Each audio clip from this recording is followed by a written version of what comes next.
જે ધોધમાર 3 દિવસથી વરસાદ વરસ્યો હતો તેને લઈને ખેતરો છે તે પાણીની અંદરમાં ગરકાવ થઈ ગયા, 5-5 ફૂટ પાણી ભરાયા હતા.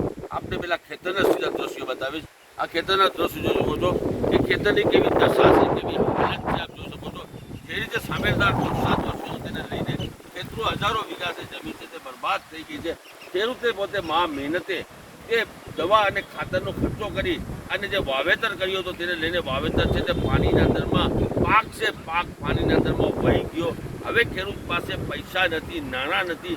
ખેડૂત એવું કહી રહ્યા છે કે બીજો વાવેતર કરવા માટે અમારી પાસે નાણાં નથી. ખેડૂત અત્યારે ચિંતિત બન્યો છે. ખેડૂત એવું કહી રહ્યો છે તાત્કાલિક ધોરણે આ સર્વે કરવામાં આવે તો ખેડૂતને જે રકમ ચૂકવવામાં આવે તો રકમ ચૂકાય તો એનું નવું વાવેતર કરી શકે. ખેડૂત એવું કહી રહ્યા છે. ધોરાજી પંથકની અંદર ખેડૂતને વરસાદ જોતો હોય ચોમાસાની અંદર, પણ અત્યારે વરસાદ અતિરેક થયો. કારણ કે અત્યારે આની પહેલા વરસાદ અત્યારે 40 થી 50 ઇંચ ધોરાજીમાં પડી ગયો હતો. અત્યારે 10 થી 12 ઇંચ વરસાદ પડી ગયો 5 દી થી એક ધારો. અત્યારે ખેડૂતનો મોલ બહુ નુકસાન વાળો છે. કારણ કે કપાસ તો હાવ ફેલ છે, હજારો વીઘા જમીનમાં કપા ફેલ છે અને કપામાં વીઘે 10,000 નો ખર્ચો થયો છે. કારણ કે કપાની અંદર અત્યારે મોટો છાતી દીઠ કપા હોય, માલ હોય, જીંદવા હોય, હોવા જીંદવા, એને બદલે હજી 2 ફૂટના જ કપા છે બધી જમીનની અંદર. કપાસની અંદર બહુ નુકસાન જાય અને ખેડૂતની અંદર બીજા ફળને પણ નુકસાન જાય. તુવેરની અંદર ભરી ગઈ, 2 વાર એડા સોપા પણ ભરી ગયા, તુવેર પણ ભરી ગઈ છે. અત્યારે મગફળીમાં એકમાં સારું છે, બાકી ખેડૂતને જાજુ નુકસાન છે.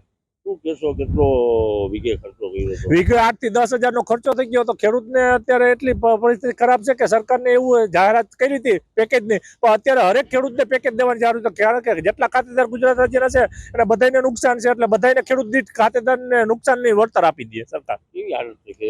હાલત બહુ ખરાબ છે. અટાણે હજી 8-10 દિવસ તો વરસાદ જાહે તે પછી પાણી ખેતરમાં જ ના થાય, નવું વાવેતર થાય. અહીંયા 3-4 દિવસથી ફૂલ વરસાદ પડે છે. ખેતરોની અંદર ગોઠણ પાણી છે અને કપાસ ને મગફળીનો પાક ફેલ થઈ ગયો છે. કોઈ હિસાબે હવે નવું વાવેતર થઈ શકે એમ નથી. અને જે કાંઈ પૈસા હતા બેંકોના ધિરાણ લીધા હતા એ પૈસા બધા પટી ગયા છે. હવે નવા ધિરાણ માટે કાંઈ અમને બેંકો આપે એમ નથી અને હવે અમારી પાસે પૈસા છે નહીં. એટલે હવે મહા મુશ્કેલી. અમને કોઈ સરકાર સહાય કરે અને કાંઈ પૈસા આપે તો અમે કાંઈ નવું વાવેતર કરી શકીએ એમ થઈ. બાકી અત્યારે અમારી પાસે ખાવા પૂરતા પૈસા છે, નવું કાંઈ વાવેતર થઈ શકે એમ છે નહીં અમારી કીધે. શું કહેશો ખેડૂતની હાલત? અત્યારે અમારી હાલત બહુ ખરાબ છે. ખેતરોની હાલત કેવી છે? ખેતરોની અંદર ગોઠે પાણી ભરાઈ ગયા છે અને નવું વાવેતર થાય એમ નથી ને જૂનો માલ છે બધું ભરી જવાનો છે. પાણી સુકાતા વાર લાગશે. છેલ્લા 36 કલાકથી ધોમ વરસાદ પડ્યો છે. આડે વગડે પાણી આયલા ગયા છે રાતને દી. 3-4 દિવસ થયા, 3-3.5 દિવસ થયા. 36-40 કલાક થઈ ગઈ, પાણી થઈ ગયું છે. અત્યારે જીરી ઉગાડ નીકળો છે એટલે ખેતરો આટો મારવા આવ્યા છે. ખેતરોની અંદર જવાય એવી પરિસ્થિતિ નથી. કપાસ જેવો બધો ઉડી ગયો છે અને બધું પાણી થઈ પડ્યું છે.